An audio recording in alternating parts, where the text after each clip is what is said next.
Assalamualaikum warahmatullahi wabarakatuh. Perkenalkan, saya Dr. Gigi Nur Suraya Priambodo, spesialis penyakit mulut.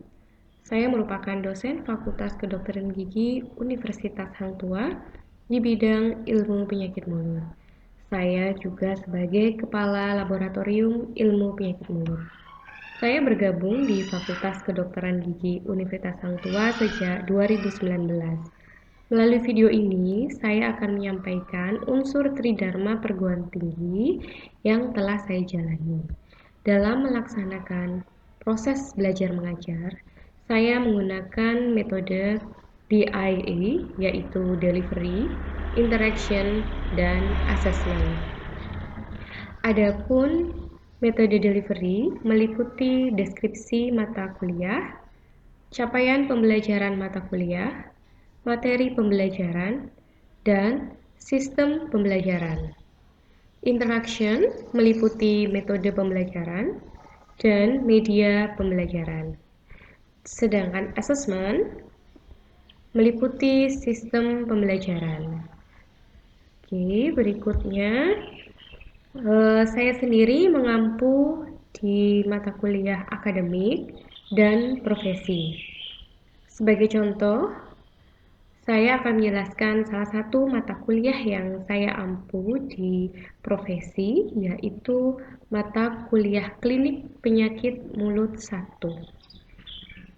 Deskripsi ilmu penyakit mulut klinik 1 ini yaitu melatih keterampilan anamnesis, melakukan pemeriksaan fisik umum dan sistem stomatogenetik, menentukan pemeriksaan penunjang, melakukan interpretasi dari hasil pemeriksaan penunjang, mendiagnosis, serta melakukan tata laksana kasus kelainan jaringan lunak pada rongga mulut sesuai dengan standar kompetensi dokter gigi Indonesia.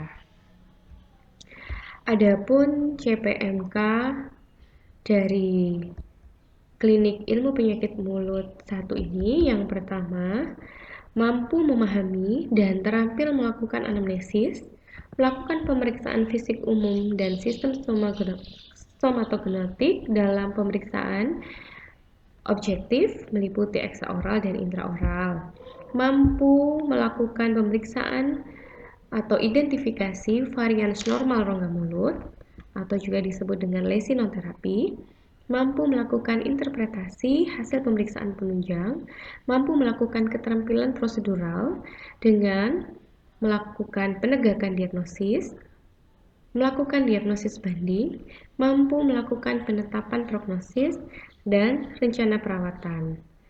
Mampu juga melakukan komunikasi informasi dan edukasi dan diskusi perawatan terkait bahan adjuvan yang berasal dari kelautan dan kemaritiman, khususnya pada kasus stomatitis aftosa recurrent.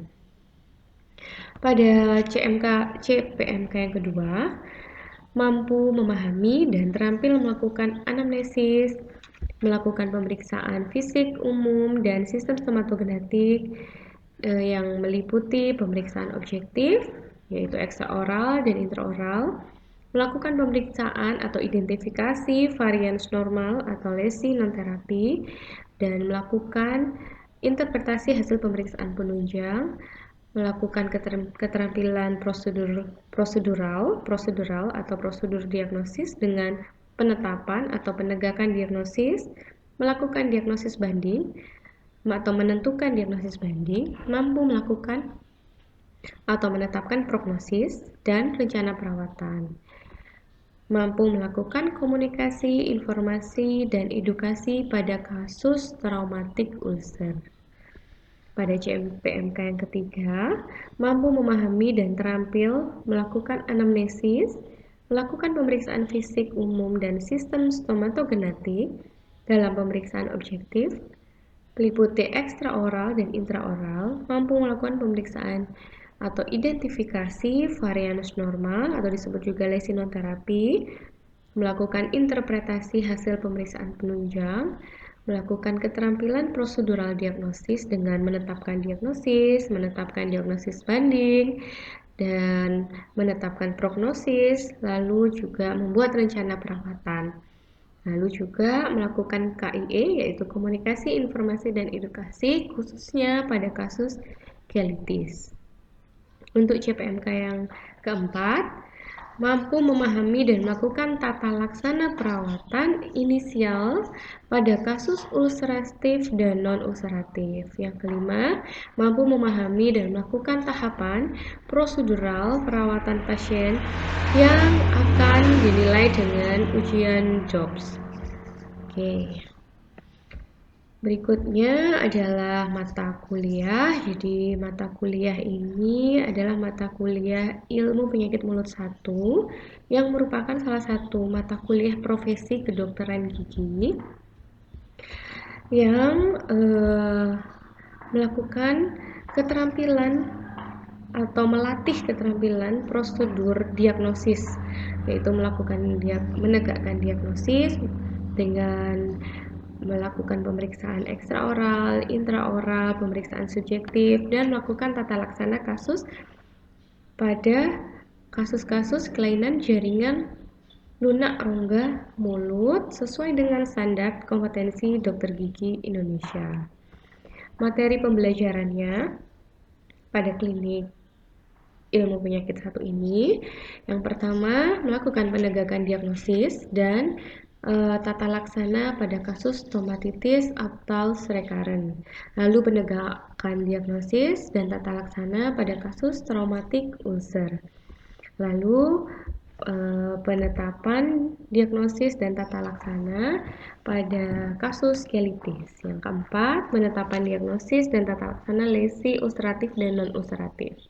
Dan yang kelima, melakukan penetapan diagnosis dan rencana perawatan pada pasien yang akan dinilai melalui ujian DOPS dengan kasus-kasus SAR, TU, dan colitis. Adapun strategi pembelajaran pada adapun interaksi atau sistem pembelajaran itu meliputi active learning, student centered learning, dan outcome based education. Ya, ini biasanya meliputi small group discussion, discovery learning, case based learning atau case study, juga bisa simulasi kasus, case report, dan juga pasien bedside teaching.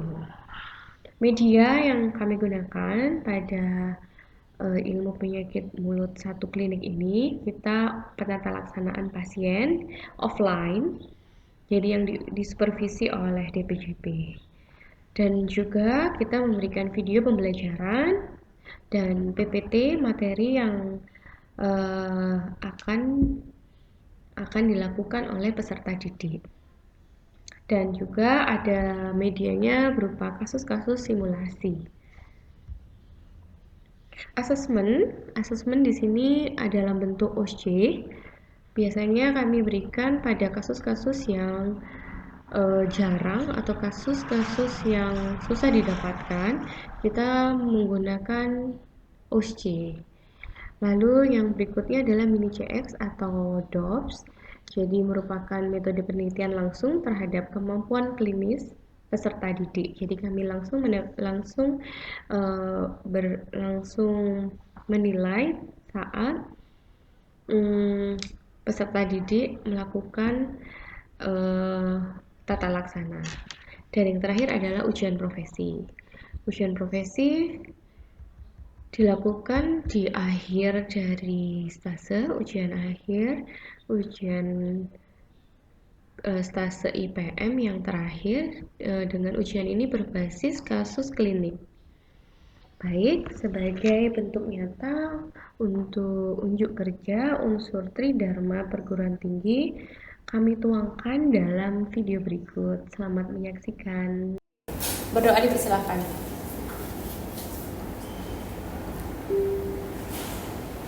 Oke, sekarang kita masuk di tahap ilmu penyakit mulut 1 ya, stase ini.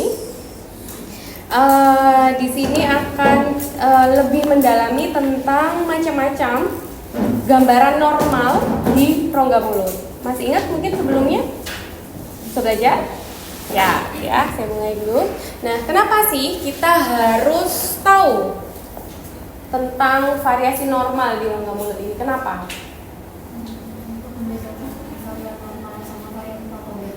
Betul, ya. Jadi supaya tahu normalnya itu gimana sih, fisiologisnya tuh gambarnya itu gimana sih. Terus kalau ada sesuatu variasinya itu yang dikatakan masih dalam stase normal, dalam tahap normal itu yang gimana? Nah, di sini kita akan memperdalam ilmu itu, ya. Karena nanti semua akan jadi tenaga medis, ya. Terus yang jelas kita membedakan yang mana yang patogen, ada penyakitnya, atau yang memang itu udah given nih gitu ya, udah dapat nih, udah genetik, sudah ada, emang normal. Nah, yang kedua pentingnya adalah kalau sampai yang normal dibilang tidak normal atau tidak normal dibilang normal, itu akan fatal. Misalnya, jadi ini memang saya ada pasien ya, dia cerita, jadi dok, dia datang ke saya, jadi di palatumnya itu paling belakang sepertiga posterior itu ada papula berbentuk huruf V, ukurannya 2-4 mili. Apa itu tahu? No, dia ada di lidah. Ada di lidah, dorsum lidah. Bula, no. Nodul. Jadi ya, dia ada di dorsum lidah, sepertiga posterior paling belakang, paling posterior belakang lidah ya. Bentuknya huruf V. Yes, papilla circumvallata prominens. Jadi dia pasien datang mengeluhkan kalau lidahnya benjol-benjol banyak, dan dia khawatir, dan dia sudah kemana-mana sampai menggunakan alternatif dan minum obat jangka panjang. Datang ke saya lihat, oh ternyata Bu, ini variasi normal rongga mulut. Tapi dia udah kadung minum obat macam-macam sehingga papilanya tetap, tapi dia malah kena mulut terbakar, burning mouth syndrome. Dia malah kena seperti itu. Nah, ini pentingnya wawasan atau ilmu tentang mana yang normal, mana yang tidak. Karena salah-salah kita bisa terapinya ikut salah. Yang harusnya normal tidak perlu diterapi, kita kasih obat macam-macam. Ataupun mungkin nggak apa-apa, tapi efek sampingnya dari obatnya itu yang kan salah satunya emang pasien saya itu seperti itu. Ya, itu kenapa latar belakang pentingnya kita tahu mana yang normal, mana yang tidak normal, sebatas mana. Tuh ya. Terus jelas, untuk menegakkan suatu diagnosis kita berdasarkan apa?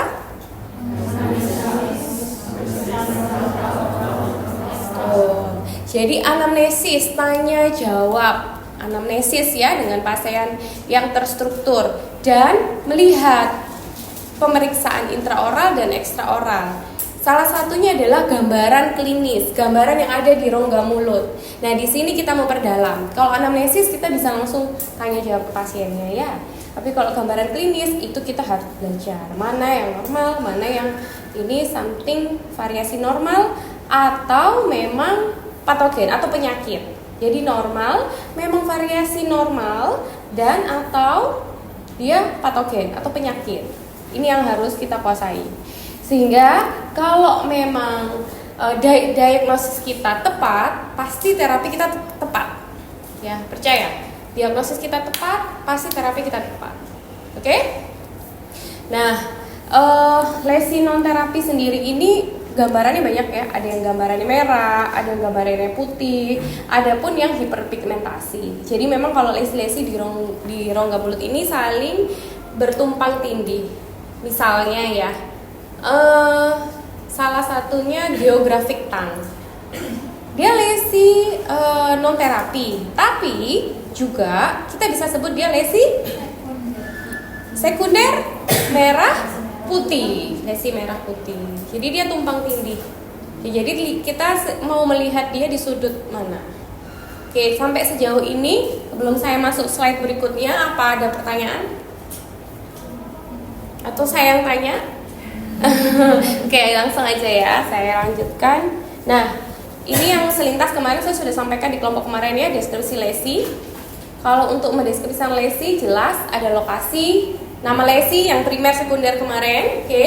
Jumlah lesi, single multiple, bentuk lesi, ukuran, warna, batas, tepi, sakit atau tidak, dan gambaran khas untuk lesi-lesi tertentu. Misalnya lesi putih.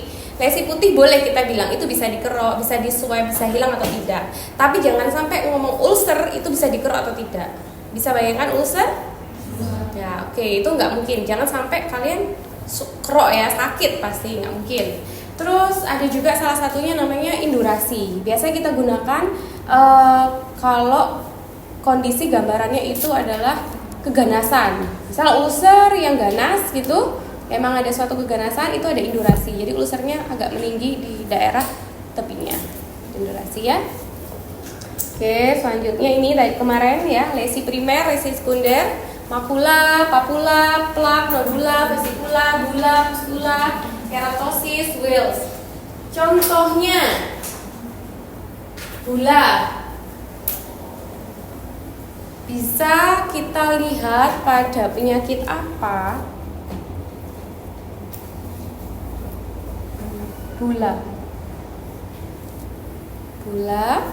Bula adalah suatu lepuhan yang berisi cairan yang ukurannya lebih dari 1 cm. Pemphigus vulgaris salah satu contohnya. Sekarang plak. Linea alba bucalis. White spongnefus, leukoplakia, itu semua plak ya. Oke, sekarang ulcer, traumatic ulcer, stomatitis ophthalmos recurrent, primary herpetic gingivostomatitis, itu gambar-gambarannya ya. Pseudomembran boleh, akut pseudomembran candidiasis atau oral thrush itu ya, itu salah satu contohnya. Jadi ini semua ini harus paham, dan ini adalah bahasa kita untuk antar medis ya. Ini bahasanya. Oke, saya lanjutkan lagi. Ini adalah peta anatomis rongga mulut. Ini ada di dummy kalian. Jadi mana yang dorsum lidah, mana yang ventral lidah. Kemarin kan sudah saya jelaskan ya, ini dorsum, ventral, mukosa bukal kanan, mukosa bukal kiri, bibir atas, bibir bawah, mukosa labial, oke, palatum. Jelas ya? Ini boleh kalau mau nanti saya share juga. Oke, saya lanjutkan lagi. Jadi untuk mendeskripsi lesi tadi udah lokasi, ya ini adalah lokasinya ya. Terus tadi deskripsi gambarannya tadi lesi primer atau lesi sekunder ya. Nah, sekarang ini adalah ampiglosia. Salah satu variasi normal rongga mulut. Apa yang berbeda dengan yang kondisi normal? Ini variasi. Bukannya penyakit, tapi dia hanya variasi dari sesuatu yang normal. Apa? Frenulum. Frenulum apa? Betul, frenulum linealis. Dia pendek, sehingga biasanya pada pasien ini sulit untuk menyebutkan ST, dan dia sangat terbatas sekali untuk mobilisasi lidah. Ya, agak pelat saja. Nama gaulnya apa? Itu pelat, cadel itu pelat. Ankylosing apa nama lainnya deh.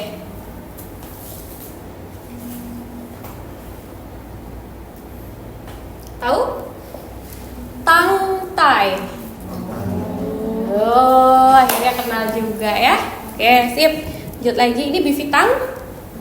Bifitang, jadi lidahnya itu bercelah menjadi 2. Ini seringkali ini bisa, kalau sudah seperti ini, kalau memang tidak ada masalah ya sudah. Tapi kalau memang untuk estetik, biasanya bisa dilakukan surgery untuk disatukan. Oke. Ini apa? Cranial tongue. Jadi di sini ada gambaran gelombang di ujungnya itu ya. Ada gambaran gelombang sepanjang lateral lidah.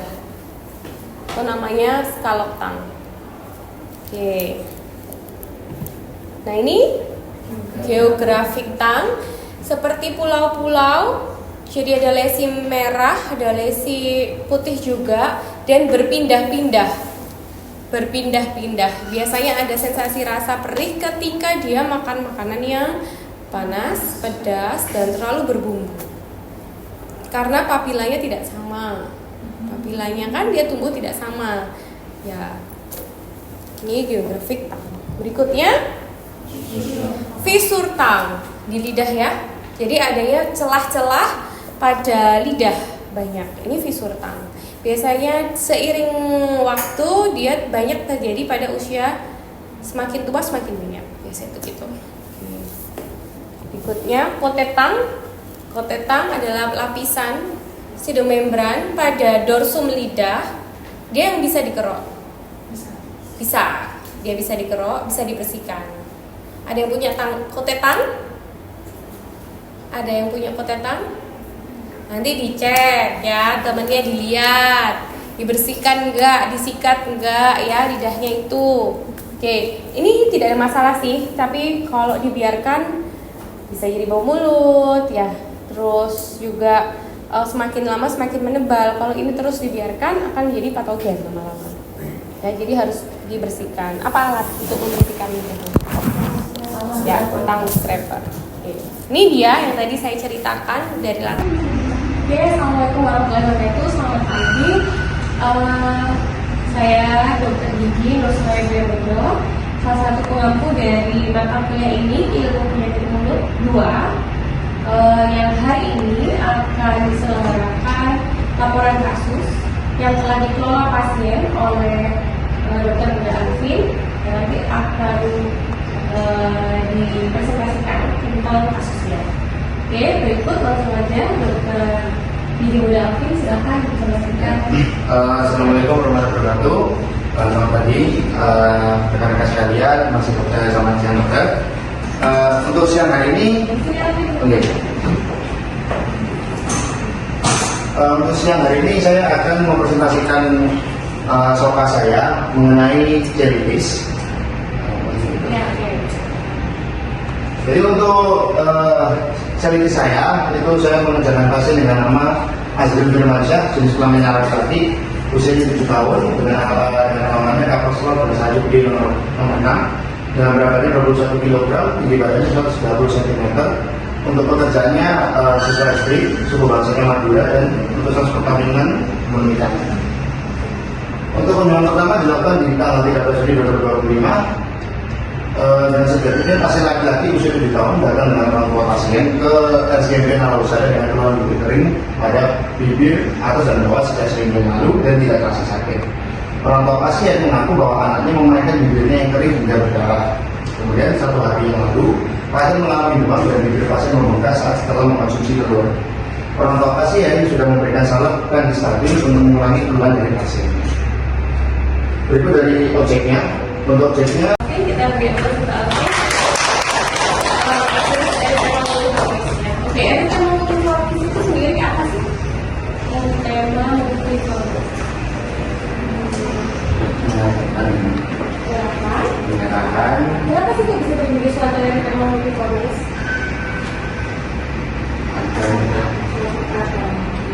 Peradangan semua peradangan bisa terjadi dan itu bisa. Tapi kenapa? Why? Merupakan suatu reaksi hipersensitivitas. Reaksi hipersensitivitas ada 4 tipe. Kalau yang multifokus termasuk tipe yang tipe 4. Sometimes ada literatur ngomong 3, tapi juga ada literatur ngomong 4. Ya, dia tipe lambat, dan dia dipengaruhi oleh suatu memang zat asing ya atau alergen. Nah di sini harusnya sebenarnya kita gali dari epigenesis. Dari epigenesis itu apa saja faktor alergi atau resistusnya? Apa saja alergi yang harus kita lihat? Sebenarnya kalau dari faktor-faktor penentunya saya sudah tanya kepada orang tuanya apa ada alergen.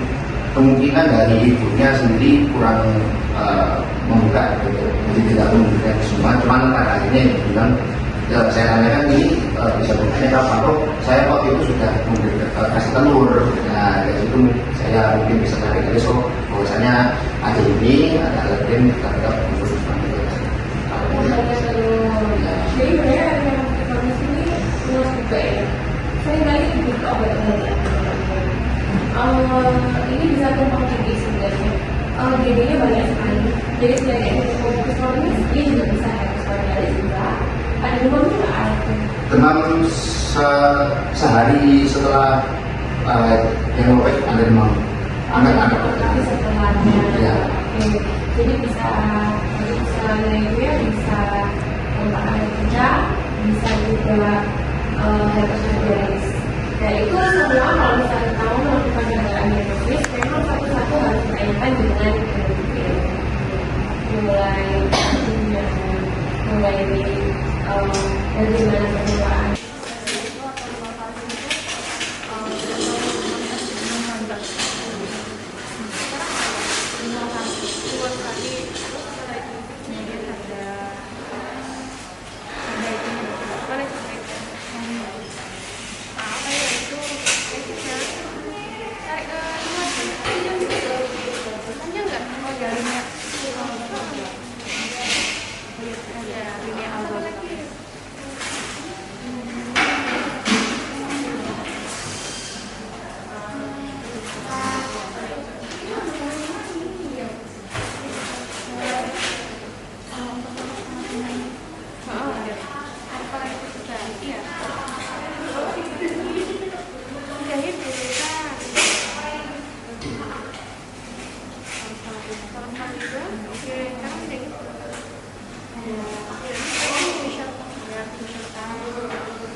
Assalamualaikum warahmatullahi wabarakatuh. Selamat siang, Aisyah. Hari ini kita akan ujian profesi sebagai exit dari ilmu penyakit mulut. Sebelum kita mulai, kita berdoa dulu. Berdoa menurut kepercayaan masing-masing, berdoa dipersilakan.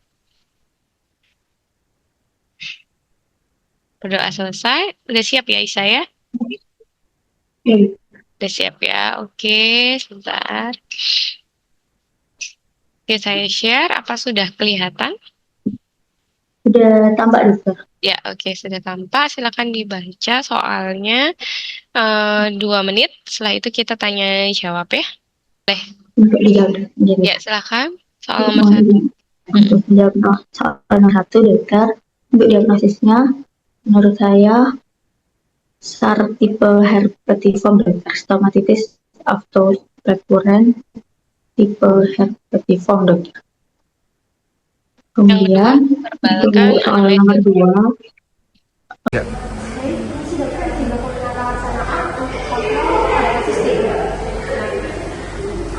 Selamat pagi Mas, hari ini akan dilakukan kontrol untuk kasus TU. Boleh silakan kumur terlebih dahulu Mas.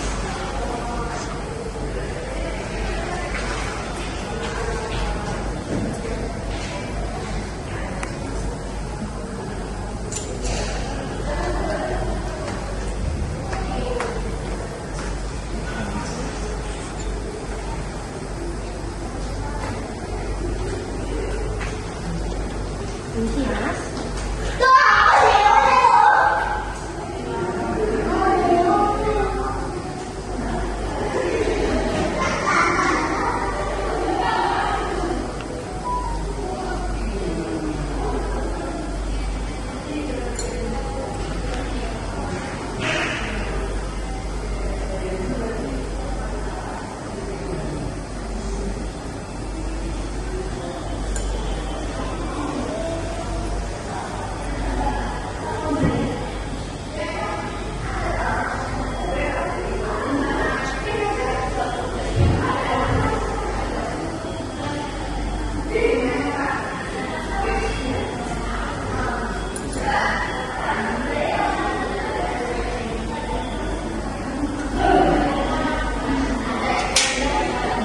untuk obatnya sudah saya aplikasikan. Obatnya, jadi saya izin ya, Mas, untuk mengkomunikasikan kepada Mas, di mana untuk kasus Mas ini, sariawan ini pada kasus kedokteran gigi dinamakan traumatic ulcer, di mana Mas sudah mengatakan jika karena tergores bulu sikat gigi ya Mas, ketika mau sikat gigi, itu banyak faktor lain juga Mas, bisa karena ada gigi yang sisa akar, jadi dia luka pada bagian tersebut. Lalu juga bisa karena Mas makan makanan yang panas, lalu terkena di bagian pipi, terus bisa menyebabkan ulcer seperti itu atau sariawan seperti itu. Lalu untuk tadi sudah saya berikan obat untuk membantu ulcer tersebut atau sariawan tersebut untuk sembuh. Jadi untuk mengaplikasikan obat saya jelaskan kepada Mas ya Mas. Jadi saya berikan namanya triamcinolone acetonide, dimana kandungannya itu 0,1% Mas. Itu diaplikasikan pada sariawannya Mas 3 kali sehari nanti setelah makan. Jadi kondisi mulutnya sudah bersih, Mas bisa aplikasikannya pakai tangan yang sudah steril, cuci tangan dulu dengan sabun atau menggunakan cutter diaplikasikannya bisa dioles Mas pada bagian tersebut. Lalu selama kurang lebih 30 menit Mas jangan makan, minum maupun berjemur terlebih dahulu ya Mas gitu. Nanti jika sudah sekitar 7 hari bisa melakukan kontrol kembali untuk melihat kondisi dari sariawan tersebut apakah sudah hilang atau tidak. Lalu bisa juga untuk mempercepat proses penyembuhannya, Mas juga bisa dukung dengan Mas makan makanan yang bergizi, itu juga mengandung banyak vitamin seperti buah-buahan dan sayuran Mas. Lalu juga minum airnya yang cukup 2 liter sehari, lalu juga hidrasi yang cukup. Jangan lupa juga karena penyebab Mas adalah sedikit karena tergores gigi, jadi lebih berhati-hati kembali untuk saat menyikat giginya. Nanti kita lakukan kontrol kembali sekitar 7 hari. Mungkin ada yang mau bertanyakan Mas? Terima kasih ya Mas untuk kontrol hari ini. Baik, sekian dokter untuk kontrol hari ini dan mengaplikasikan obat. Sudah selesai. Oke, good job Kakaknya. Terima kasih dokter. Oke, terima kasih Bapak. Alhamdulillah udah dikontrol ya. Nanti berikutnya bisa dievaluasi lagi. Ya, masih ada ya. Iya, mungkin 3 hari akan dipantau bisa via telepon. Baik dokter.